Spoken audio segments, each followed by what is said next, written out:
Dice, porque no nos ha dado Dios espíritu de cobardía. Mire eso. Los traductores, ellos colocaron la palabra espíritu, la colocaron con E minúscula. Ahora, déjeme y le hago una aclaración. En algunas ocasiones, quienes son más antiguos en la iglesia, ellos saben que, hermano, es que si yo leo la palabra Dios con D mayúscula, es porque se está refiriendo a Dios, al Dios verdadero. Y si veo la palabra Dios con D minúscula, es porque se está refiriendo ya a otros dioses, digámoslo así, dioses paganos. Hermano, cuando yo leo la palabra espíritu con E mayúscula, entonces porque se refiere al Espíritu de Dios. Y cuando lo leo con E minúscula es porque se refiere al espíritu del hombre, o incluso hasta a un espíritu inmundo. Entonces ya no se usa la E mayúscula, sino que se usa la E minúscula. Bueno, sucede que cuando usted va a los manuscritos más antiguos, no es que los traductores, cuando ellos estaban traduciendo el texto, ellos leyeron y dijeron, bueno, aquí yo debo de poner Dios con D mayúscula, porque vea, allá en el griego estaba con D mayúscula, entonces yo la debo de poner de esa manera. No, allá no, esa distinción no estaba. Ni tampoco estaba lo de espíritu con E mayúscula, porque a veces nosotros, de pronto usted ha escuchado eso. Hermano, es que si es con E mayúscula, entonces es porque en el, incluso algunos dicen en el original. Bueno, yo digo los manuscritos más antiguos, después explicaremos seguro por qué. Entonces, no, eso allá no estaba esa distinción. Allá está la palabra espíritu. Entonces, uno no quisiera, escúcheme esto, uno no quisiera tener una Biblia y que en esa Biblia hayan intervenido de pronto los traductores, que ellos hayan intervenido de pronto colocando su pensamiento. Bueno, quienes tenemos, digamos, quienes sacamos enseñanzas y hacemos todo ese trabajo, el anhelo nuestro es poder, por lo menos estas enseñanzas de los devocionales, que lo pudiéramos transcribir a otros idiomas, ¿cierto? Y entonces, por ejemplo, yo cojo el texto, todo lo que se habló en el devocional, y se lo paso a un traductor y le digo, quiero que me traduzca esto y tradúzcamelo al inglés, por ejemplo. Uno no quisiera que el traductor, que al solamente le estoy pidiendo que traduzca el texto, uno no quisiera que él ni le añadiera ni le quitara nada. O sea, uno quisiera que él fuera muy exacto y uno dice, lo único que le pido a usted es que usted me traduzca el texto, no le estoy pidiendo más. No quiero que usted dé su opinión, no quiero que la incluya, no quiero que usted la mezcle con sus pensamientos, no, solamente traducir. Uno quisiera eso cuando se trata de la Biblia, porque la Biblia que yo tengo, por lo menos yo tengo esta Biblia acá, eso es una traducción. Alguien se sentó y tradujo el texto de un idioma a otro, en este caso trasladándolo al idioma que yo hablo, al español. Y uno no quisiera que ellos intervinieran, pero la verdad es que ellos han intervenido. Y una de las maneras como ellos han intervenido es precisamente a través de esto. Cuando ellos veían que decía, porque Dios no nos ha dado espíritu, entonces ellos decían, ese espíritu, ¿a cuál espíritu se refiere? Entonces ellos dicen, no, ahí se refiere al espíritu de Dios. Entonces le colocaban E mayúscula. Y después ellos decían, no, ese cuando dijo espíritu ahí, se estaba refiriendo a otro espíritu, entonces le cambiaban. Entonces, ellos de alguna manera sí han intervenido, porque, para que usted no diga, hermano, pero es que usted, ¿por qué a veces cambia la traducción? A veces usted dice, la voy a leer en otra traducción, porque a veces el traductor él de alguna manera, él, no sé, como que mezcla un poco lo que él piensa y de pronto hasta en algún momento les muestre algo respecto a traducciones y cómo a veces los traductores, para ocultar ciertas verdades que de pronto no son afines a su doctrina, ellos hacen esas modificaciones, pero eso es de otro asunto. Pero bueno, nosotros, aquí dice, porque no nos ha dado Dios espíritu de cobardía. Entonces el traductor lo coloca con E minúscula, dándonos a entender algo que lo vemos en la palabra de Dios. Y es que Dios al creyente le ha dado un espíritu diferente. Escúcheme eso. O sea, al creyente Dios le ha dado un espíritu diferente. Cuando usted se va al Antiguo Testamento, vamos a ver si tengo por aquí el texto, no tengo bien la cita, pero cuando usted se va al Antiguo Testamento, usted encuentra que Dios, el deseo de Dios era cambiar la vida del hombre y cambiarla completamente. Vea, sí, aquí tengo el texto. Dice el libro del profeta Ezequiel, el capítulo 36, el verso 25. Dice Dios, vea, esparciré sobre vosotros agua limpia. Ya dice el Señor, yo los voy a lavar. Así dice, yo los voy a lavar a ustedes. Dice, esparciré sobre vosotros agua limpia. Y esa agua limpia, dice, va a limpiarles a ustedes de vuestras inmundicias. De ahí que uno de los símbolos con los que se compara la palabra de Dios es con el agua. ¿Por qué razón? Porque nosotros a través de la palabra, nuestra vida se limpia. O sea, eso, por eso el Señor le dijo a los discípulos, les dijo, ustedes ya están limpios por la palabra que os he hablado. O sea, que la palabra de Dios es como esa agua, dice, y esparciré sobre vosotros agua limpia, y seréis limpiados. De ahí que, hablándose del nuevo nacimiento, algunos entran como en conflicto allí, porque dice que hay que nacer del agua y del Espíritu, pero del agua del bautismo, del agua del bautismo o del agua de la palabra. Entonces entra allí como también a analizar a ver cuál es la interpretación. Pero bueno, quedémonos en este texto. Esparciré sobre vosotros agua limpia. Dice, y seréis limpiados de vuestras inmundicias. Hago un paréntesis para hacer una aclaración de algo de lo que venía también hablando estos días. Y es que hay quienes quieren promover un evangelio de tanto amor, donde Dios ama tanto al pecador, que al fin de cuentas el pecador sigue siendo un pecador. O sea, él se queda siendo un practicante del pecado, porque ahora pues lo que el pecador entendió es que Dios ama tanto al pecador que pues lo deja que siga en el pecado. Entonces como cuando a veces se habla de esos gobiernos, bueno, algunos lo señalan, que el gobierno de izquierda, pues lo que dicen, yo repito, no es mi tema, pero lo repito. Y entonces dicen que los gobiernos de izquierda aman tanto los pobres, y ellos, porque esa es la propuesta de campaña, ellos aman tanto los pobres que los multiplican.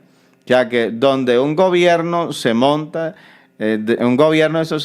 pues, y ellos, los que los montan en el gobierno, déjenme usar esta expresión, los que lo llevan a ese gobierno, a tener el poder, precisamente son los pobres, porque ellos muestran durante la campaña que aman tanto los pobres, que entonces dicen, los aman tanto que cuando ya gobiernan, los pobres se multiplican, porque en vez de hacer que el pobre deje de ser pobre, hace más bien que los que antes tenían, ahora entren también a ser pobres. O sea que realmente llevan, lo que dice la traducción es, llevan las personas a la pobreza. Entonces, algunos promueven un evangelio de tanto amor de Dios por el perdido, que se llena de perdidos y las personas nunca cambian, las personas nunca experimentan de verdad la salvación, un cambio en su vida, una transformación. Más bien la persona como que se queda allí, se queda es en el pecado. No, el Señor, Él cuando Él entra a actuar en la vida de una persona, lo que Dios entra a hacer es a limpiar la vida. Ahí es donde usted y yo a veces no entendemos que hay personas que usted les habla del evangelio y él le dice, no, es que yo soy evangélico. Y usted lo mira de arriba abajo y usted le dice, ¿cómo así? ¿Usted es evangélico? Y entonces dice, sí, es evangélico. Entonces, pero ¿cómo así? Usted como que no le cuadra algo allí. Y él le dice, no, es que el Señor también, el Señor me ama así como yo soy. O sea, a él se le enseñó, alguien le enseñó a él que el amor de Dios es tan grande que así como está, no necesita cambiar absolutamente nada, porque así como está el Señor lo ama. Y hay personas que se quedan en eso, o sea, ellos son pecadores, siguen siendo pecadores, pero en este caso pecadores que creen en un Dios amoroso, en un Dios que no le ve problema a su pecado. Pero este texto muestra más bien a Dios sí como un Dios de amor, porque Él está llegando a limpiar, está llegando con agua, está llegando a cambiar la vida de alguien, pero es un Dios de amor, o sea, es un Dios de amor, pero es un Dios que viene a cambiar, que viene a quitar la inmundicia.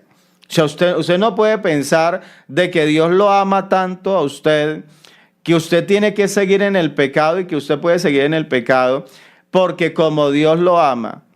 Y entonces, y nosotros como no sabemos a veces decir las cosas, entonces a veces decimos, no, es que Dios aborrece al pecado y ama al pecador. Y es una expresión ustedes, y eso lo repetimos y lo repetimos. Es que Dios aborrece al pecado, pero ama al pecador. Entonces usted dice, hermano, pues yo a la larga yo lo he dicho, pero como que a veces yo no lo entiendo. Porque, o sea, como que hay una incoherencia allí. O sea, Dios aborrece al pecado, listo. Pero Él ama al que lo practica. No, hermano, Dios como tal no ama al practicante del pecado. O sea, Dios ama es al ser humano. O sea, y claro, lo ama no por ser un pecador, porque hay gente que dice, bueno, pues yo no quería pecar, pero como Dios ama al pecador, entonces yo quiero que Dios me ame mucho, entonces voy a pecar mucho, porque pues los evangélicos no hacen sino decir que Dios aborrece el pecado, pero ama al pecador. No, la Biblia dice que Dios está airado con el impío. O sea, el pecado es aborrecible delante de Dios. O sea, Dios no ama al pecador así como lo decimos nosotros. No, Dios ama a la persona, o sea, al ser humano. Pero el que practica el pecado, pues obviamente eso es algo que lo aborrece Dios. Pero pues obviamente por el amor, o sea, porque es más grande el amor de Dios por el ser humano, que aún aborreciendo Dios el pecado, tiene como esa misericordia para venir a salvar al que está en el pecado. Y ahí es donde el pecador entiende que esa conducta tiene que cambiarla, que él tiene que renunciar al pecado, porque no es cierto que Dios ama al practicante del pecado. Dios ama es al ser humano, ¿sí? O sea, eso es como decir que los papás aman los hijos desobedientes. No, el papá aborrece que haya desobediencia en la casa. Pero ¿cómo así? Pero es que mire que aunque el hijo es desobediente, pero le provee, hasta le compró los zapatos, hasta le trae el sustento, pero no porque sea desobediente. O sea, él le provee porque es su hijo y porque lo ama, pero no lo ama por ser desobediente. O sea, entendamos eso, porque ahí andan muchos que no han querido renunciar al pecado porque dicen, donde yo deje de ser un pecador, pues ya Dios no me ama. Y pues imagínense, Dios no ama a los evangélicos porque los evangélicos no practican el pecado, ¿no? Entiéndase y aclárese eso. Entonces, Dios viene es a limpiar. Dice, esparciré sobre vosotros agua limpia y seréis limpiados. Dice, de todas vuestras inmundicias. O sea, ¿cuántas inmundicias se han pegado allí en la vida del creyente durante los años? ¿Cuántas cosas? El enemigo ha venido, idolatría, mentira, robo, malas palabras. Personas que cuando llegaron al Señor, hoy en día que están en la iglesia, dicen, uy hermano, yo era muy mal hablado, mi manera de hablar era muy fea. Pero sabe que el Señor viene y Él viene a limpiar. Por eso en esta mañana yo le digo a quienes todavía no se han entregado al Señor, usted necesita dejar que Dios limpie su vida. Y hay un agua, escuche eso, porque dice, esparciré sobre vosotros agua limpia. Es un agua limpia, es un agua transparente, es un agua pura. ¿Sí ve? O sea, y créalo en esta mañana, le digo, créalo de verdad. Esparciré sobre vosotros agua limpia, dice Dios, y seréis limpiados.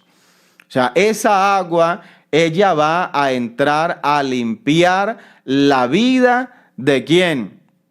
La vida del pecador. Señor entra a limpiar la vida, a limpiarla, dice, y seré limpiado. O sea, no dice que, bueno, vamos a ver si de pronto al menos le quita algunas manchas. No, dice, y seréis limpiados. Por eso ve que el Señor dijo, a través del profeta Isaías, déjenme, les habilito allí para que coloquen las peticiones, porque no les he habilitado todavía. Pero es por eso que el profeta Isaías, o Dios dijo, a través del profeta Isaías, dijo, vea, como desciende de los cielos la lluvia y la nieve, dice, y riegan la tierra y la hacen germinar y producir, y da semilla al que siembra y da pan al que come. Dice Dios, así es mi palabra. Dice, que sale de mi boca. ¿Sí? Dice, así es mi palabra que sale de mi boca. Por eso nosotros los predicadores que queremos ver las personas arrepentidas, las personas entregadas a Dios, debemos de cerciorarnos que lo que nosotros prediquemos sea lo que salga de la boca de Dios.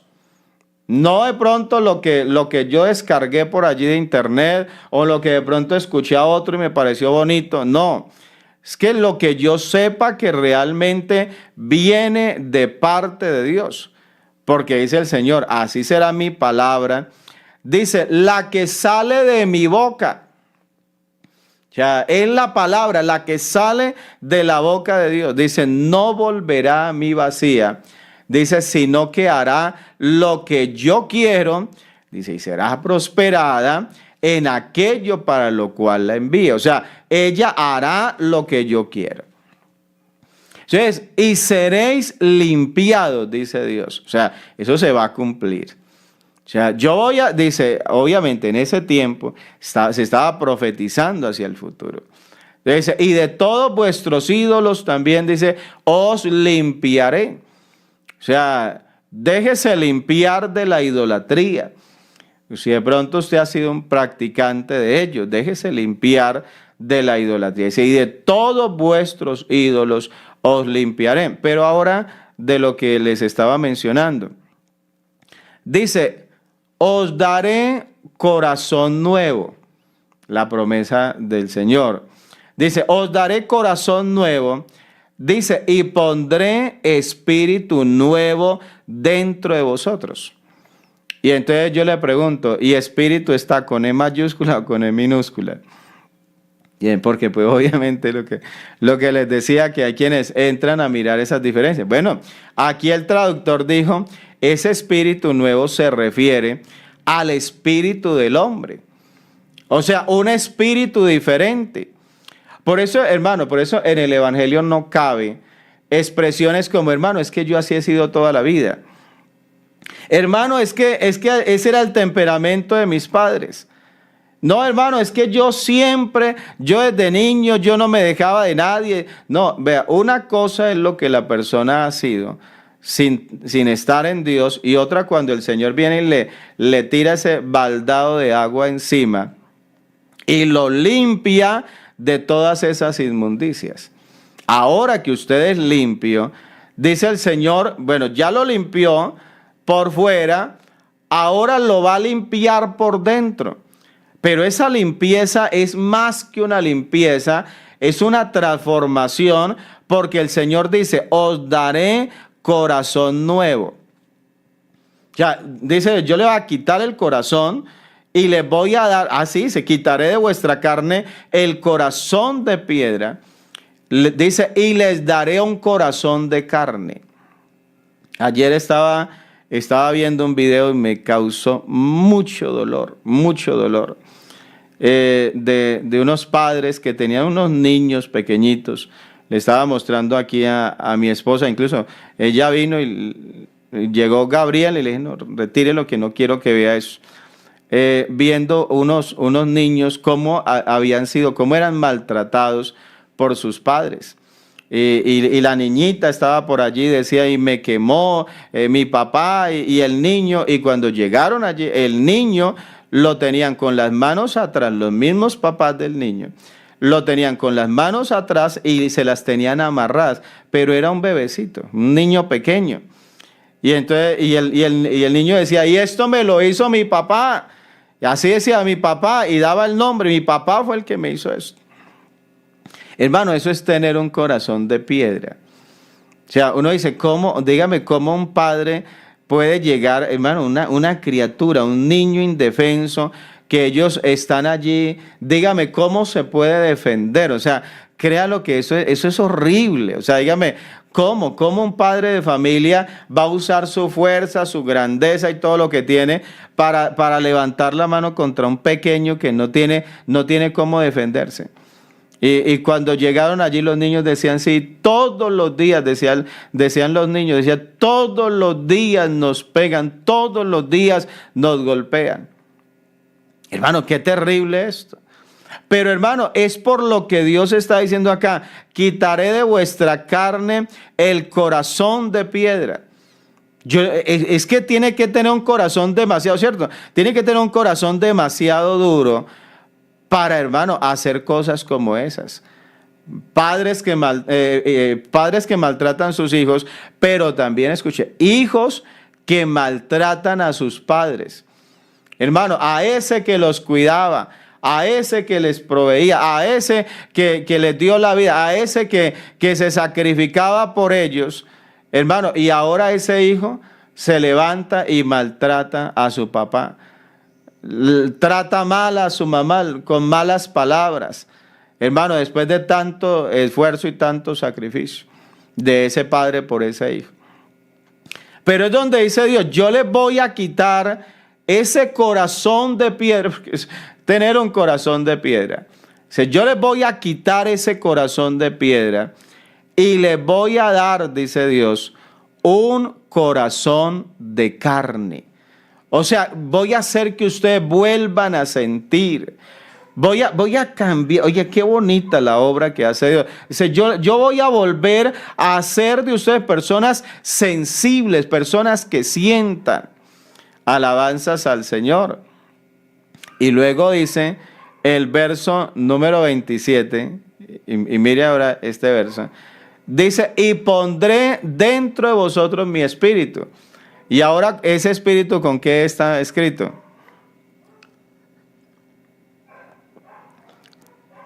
Dijo el traductor, aquí se está hablando del Espíritu de Dios, porque Dios dice mi espíritu, entonces ya lo colocó con E mayúscula, así ven lo que les mencionaba, pero como les digo, eso lo coloca allí, es quien lo coloca el traductor, no es porque en el idioma ya, no hermano, es que allá decía espíritu con E mayúscula, y decía allá no se maneja eso, pero el traductor, él para hacer la distinción, entonces lo colocó con E mayúscula.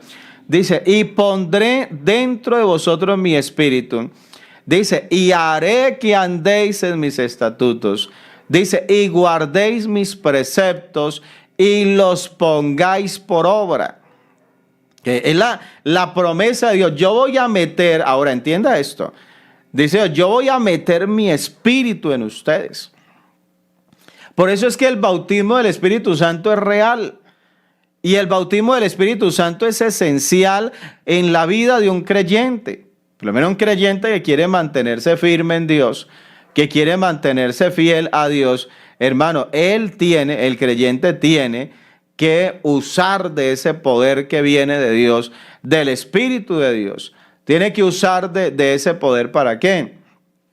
Para mantenerse en esa santidad. Entonces dice, pondré dentro de vosotros mi espíritu. Dice Dios, y haré que andéis en mis estatutos y guardéis mis preceptos y los pongáis por obra. Entonces está el vehículo dañado y el hombre del taller dice, no hay problema, entréguemelo a mí, déjeme que yo lo organizo, yo lo arreglo y yo voy a hacer que ese carro vuelva a funcionar. Dios dice, yo me voy a meter en ustedes y yo los voy a hacer funcionar.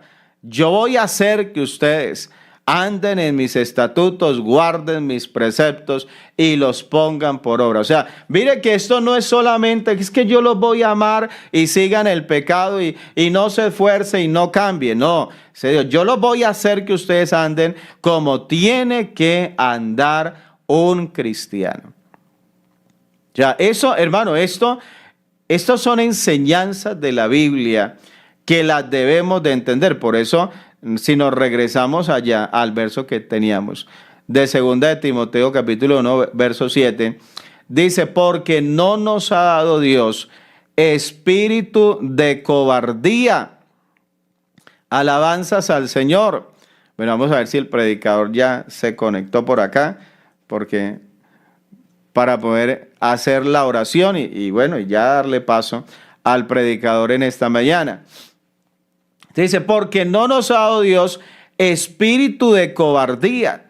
O sea, y le decía, mire que es con E minúscula, lo coloca el traductor, porque pues de alguna manera él dice, aquí se refiere, es a ese espíritu humano, que dice Dios que les voy a quitar el corazón de piedra, les voy a dar un corazón de carne, voy a dar un nuevo espíritu. Yo les voy a dar un espíritu diferente. Y ese espíritu diferente, dice, no es espíritu de cobardía, sino que es espíritu de poder, es un espíritu de amor y es un espíritu de dominio propio. Hermano, el creyente no puede andar desbordado.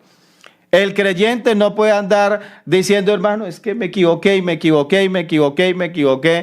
vive todo el tiempo equivocado y nunca cambia y nunca hay una manera diferente de pensar, una manera. No, hermano, el espíritu que Dios le ha dado al creyente es un espíritu de poder. Ay, hermano, es que yo no puedo. No. Ahí es donde el apóstol decía, todo lo puedo en Cristo que me fortalece. Nos ha dado espíritu de ¿qué? De poder, pero también dice un espíritu de amor y un espíritu de ¿qué? De dominio propio. Y sabe que concluyo ya con esto, aunque creo que el predicador no me ha respondido todavía, pero esa parte del dominio propio, mi hermano, a nosotros nos tiene que llevar a que tenemos que controlar nuestra vida. Tenemos que tener control de nuestra vida. Ese dominio propio, hermano, yo gobierno mi cuerpo, yo tengo gobierno sobre mi vida. Quienes quieren entrar a gobernar a otro y no gobiernan ellos a ellos mismos. Hay algo que a mí me parece muy, muy bonito, que mi esposa se lo ha enseñado a mi hijo Gabriel. Es que Gabriel, como todo niño, cuando él se enoja por algo, lo que llamamos nosotros pataletas, cuando le da alguna pataleta, y comienza a llorar, mi esposa lo frena de una vez. Y le enseñó algo, y se lo comparto a ustedes. Le enseñó que cuando él está desesperado, le enseñó que se frene y respire. Y él puede estar llorando por algo. A él no se le dio algo que él quería y se pone a llorar y va a llorar. Y entonces la mamá se le acerca, le dice, hijo, un momento. Y el niño se frena. Entonces dice, respire. Y Gabrielito, y me gustaría de pronto un día esto lo grabo y les muestro. Gabrielito, aunque esté llorando, él se frena. Y él coge y respira y se calma. Hermano, pero puede estar haciendo la pataleta, como decimos que esté haciendo, pero usted le dice que respire y él se frena y respira. Y después de que respira, entonces ya se calma y entonces la mamá le explica. O de pronto él llega y entonces le dice, bueno, dígame qué es lo que quiere. Entonces él está llorando. No, respire. Entonces él coge y respira. Y después de eso, entonces ya puede comunicarse mejor. Y entonces ya habla. Entonces, como ya él se expresa, ya, hermano, Gabriel se da a entender desde hace mucho rato. Entonces él coge y entonces ya nos habla y nos dice las cosas. O en el caso mío, yo me monté en el barco y cuando yo lo veo desesperado, le digo, hijo, respire. Y eso es efectivo. Eso es una medicina porque él puede estar, estos días estábamos donde mi hermano Danilo. Y mi hermano Danilo, él se quedó asombrado cuando miró de que mi hijo fue a llorar. Porque nos íbamos a venir. Habíamos estado toda la tarde en la casa de él. Mi hijo estaba jugando con la hija de mi hermano. Y estaba muy emocionado. Solo la pasó espectacular. Y cuando fuimos a venirnos, él no quería, él estaba amañado y cogió a llorar. Y entonces le dije yo, hijo, respire. Y cuando mi hermano lo vio, llegó y se calmó, cogió y respiró, botó aire por la boca, volvió, respire más porque esto es complicado. Hermano, y ya le dije, hijo, es que nos tenemos que ir. Y se quedó mirando y como que lloró un poquito más, pero no, ya, hijo, respire, tranquilo. Y nos fuimos, y salimos, y cuando nos fuimos a subir al ascensor, ya era otro. Eso no fue que se fue llorando todo el camino, no. Ya nos bajamos, nos fuimos riéndonos y todo eso. Y eso mi esposa se lo enseñó. Entonces, ahí es donde uno dice, las esposas psicólogas, porque mi esposa ya es psicóloga, ahí es donde uno dice, tienen cosas, saben cosas que realmente son muy buenas. Hermano, el creyente, ya el predicador está aquí conectado, ya lo veo ahí. El creyente debe desarrollar dominio propio. Hermano, si mi hijo que tiene 2 años y 2 meses, si mi hijo ya él se controla a sí mismo en ese aspecto, y él cuando se desespera por algo respira, y hermano, y creyentes que no, hermano, esos no respiran, más bien aspiran, ¿cómo es? No respiran. So cogen y acaban con todo. Hermano, el creyente ha recibido espíritu de poder, de amor y de dominio propio.